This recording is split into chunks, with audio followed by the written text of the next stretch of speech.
বিরোধী দলের ভূমিকা পালন করছে না তিপ্রামথা দল।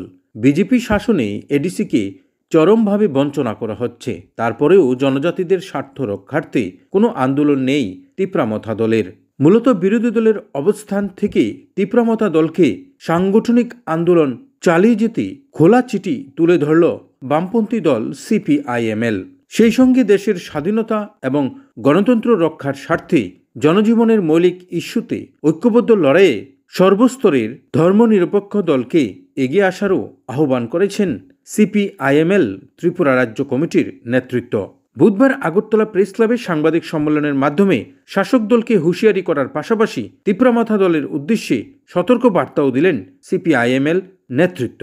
তিপ্রামথার প্রতি আমরা একটা আহ্বান রাখতে চাই আজকের সম্মেলন থেকে, নির্বাচন উপলক্ষে বা দেশের সামগ্রিক পরিস্থিতির উপরে। তো আমরা যেটা বলছি তিপ্রামথাকে, যে আজকে দেশের সংবিধান আক্রান্ত। বাবা সাহেব আম্বেদকর বলতেন যে দেশের স্বাধীনতা, সাম্য, গণতন্ত্র, লিবার্টি, এগুলো ওতপ্রোতভাবে যুক্ত।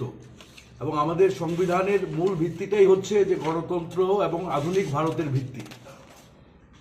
তো দেখা গেছে যে মোদী শাসনে সবচাইতে বেশি অবক্ষয় হচ্ছে সংবিধানের উপরে লাগাতার আক্রমণ চলছে।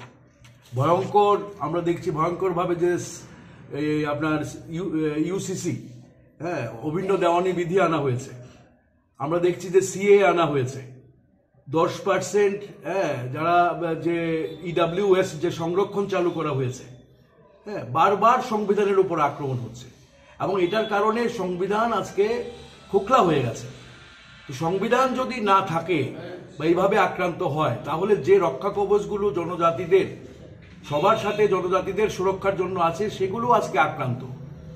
ভারতবর্ষের আদিবাসী অধ্যুষিত এলাকাগুলোতে, বিশেষত ঝাড়খণ্ডে, আপনার ছত্তিশগড়ে, এবং ভারতবর্ষের অন্যান্য রাজ্যগুলোতে দেখা গেছে যে সবচেয়ে বেশি উচ্ছেদের শিকার এই মোদী রাজত্বে আদিবাসীরাই হচ্ছে, জনজাতিরাই হচ্ছে। তারা জমি থেকে উচ্ছেদ হচ্ছে। আদালতকে দিয়ে পর্যন্ত জনজাতিদের বনভূমি থেকে উচ্ছেদের আদেশ করা হয়েছে। সেগুলোর বিরুদ্ধে অনেক লড়াই হয়েছে।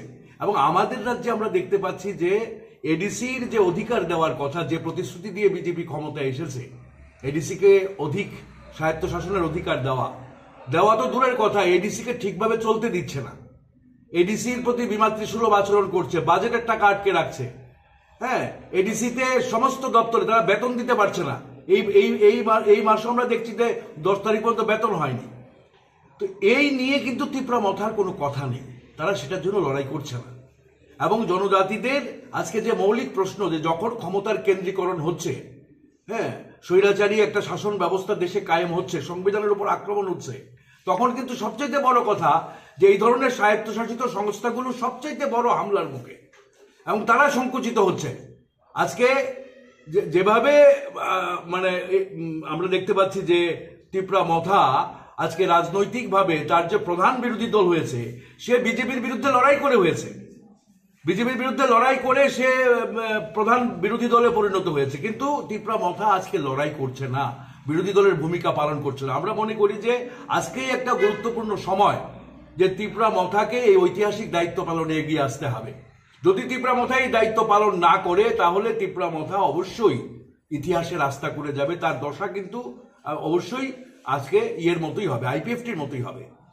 তো আমরা তিপ্রামথাকে বলতে চাই যে আজকে যেভাবে ইন্ডিয়া জোট গড়ে উঠেছে ঐতিহাসিক প্রয়োজনে, দেশে সংবিধান রক্ষার জন্য, গণতন্ত্র রক্ষার জন্য, দেশটাকে, দেশের যে বহুত্ববাদী যে যুক্তরাষ্ট্রীয় ব্যবস্থা, সেটাকে রক্ষা করার জন্য আজকে ইন্ডিয়া জোট গড়ে উঠেছে।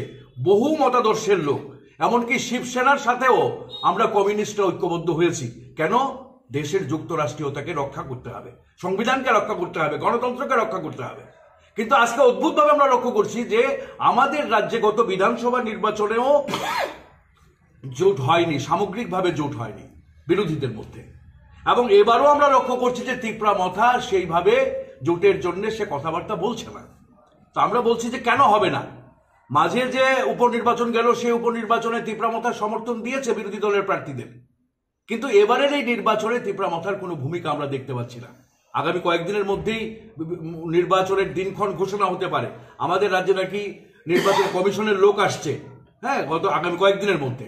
তো এই ফেব্রুয়ারি মাসের মধ্যে যদি বিরোধী দলগুলো রাজ্যে ঐক্যবদ্ধ না হয়, ইন্ডিয়া জোটের শরিকদের মধ্যে কথাবার্তা চলছে, ইন্ডিয়া জোট অবশ্যই ত্রিপুরা রাজ্যে ঐক্যবদ্ধ হবে, কিন্তু ত্রিপুরা মথা যে প্রধান বিরোধী দল, হ্যাঁ, তার প্রতি আমাদের আহ্বান, আমরা আশা করব যে তারা তাদের ঐতিহাসিক বিরোধী দলের দায়িত্ব পালনে তারা এগিয়ে আসবেন এবং সমস্ত বিরোধী শক্তির সাথে ঐক্যবদ্ধ হবেন। এবং আমাদের রাজ্যেও এই যে আজকে শুধু গণতন্ত্রই আক্রান্ত নয়, মানুষের জীবন জীবিকা আজকে আক্রান্ত। আমাদের রাজ্যে 14% উপরে আমাদের রাজ্যে বেকারত্ব, ভয়ঙ্কর বেকারত্ব। হ্যাঁ, চাকরি নেই, সরকারি চাকরির দরজা বন্ধ, নামমাত্র চাকরি হচ্ছে। রেগাতে সবচাইতে বেশি মজুরি কম ত্রিপুরা রাজ্যে, সারা দেশে গুজরাট এবং ত্রিপুরায় সবচাইতে মজুরি কম। এবং অদ্ভুতভাবে আমরা লক্ষ্য করছি যে এখানে বিভিন্ন যারা স্কিম ওয়ার্কার আছে তাদেরও বেতন ভাতা বৃদ্ধি হচ্ছে না। হ্যাঁ, আজকে সারা দেশে লড়াই চলছে। তাহলে মানুষের জীবন জীবিকা আজকে যে পর্যায়ে নেমেছে, কৃষকরা তারা বলতে ধান কিনছে 2% কৃষকের কাছ থেকে তারা ধান কিনছে, বাকি 98% ধান বিক্রি হচ্ছে না এবং কৃষি উপকরণের দাম বাড়ছে। তো আর্থিক যে বিপর্যয় মানুষের জীবন জীবিকার উপরে নেমে এসেছে, জনজীবনের মৌলিক দাবিগুলোকে নিয়ে আজকে লড়াই আন্দোলনেও সমস্ত বিরোধী দলকে ঐক্যবদ্ধ হওয়া দরকার। আমরা ত্রিপুরা মথা দলের কাছে বিনীতভাবে আবেদন করব যে আজকে গণতন্ত্র রক্ষায়, সংবিধান রক্ষায়, জনজাতিদের তার যে স্বশাসনের অধিকার, আজকে এই মোদির যে স্বৈরাচারী শাসন তার বিরুদ্ধে লড়াইকে শক্তিশালী করার জন্য এবং মানুষের জীবন জীবিকার যে সমস্যা, আজকে জনজীবনের মৌলিক দাবিগুলোকে নিয়ে আজকে ঐক্যবদ্ধ হওয়ার আমরা আবেদন রাখছি। Bureau report, freedom Tripura.